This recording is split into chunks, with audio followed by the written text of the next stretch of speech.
प्रति मासरे मिलिबो 12,000 टंका। आसीगला एलआईसी रो जबरदस्त प्लान।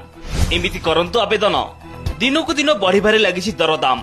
एभली स्थिति रे निवेश करिबा नितांत जरूरी। वर्तमान समय को देखले निवेश करिबा आउ कोनोसी काठिकर पाठ होई नाही।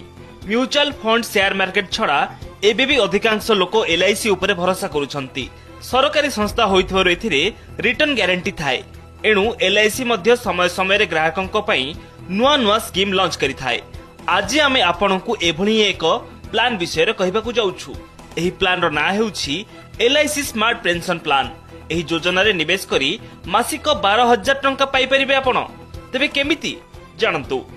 एबे अधिकांश लोक रिटायरमेंट प्लानिंग करिबारे लागिछंती, जहा द्वारा चाकरी अवसर परे बा कार्यर अवसर परे जने व्यक्ति घरे बसी एक निश्चित रोजगार करि परिबे, जहा द्वारा आउ कहा उपरे भरोसा करिबाकू पड़िबो नाही।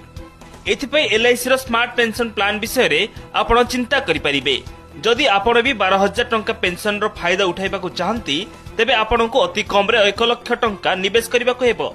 बड़ कथा हेउछि एई योजना रे जॉइंट अकाउंट खोली परिबे। एभली स्थिति रे निवेशकारी मृत्यु हेले जॉइंट अकाउंट थिबा अन्य जणे व्यक्ति निवेश टंका पाई परिबे।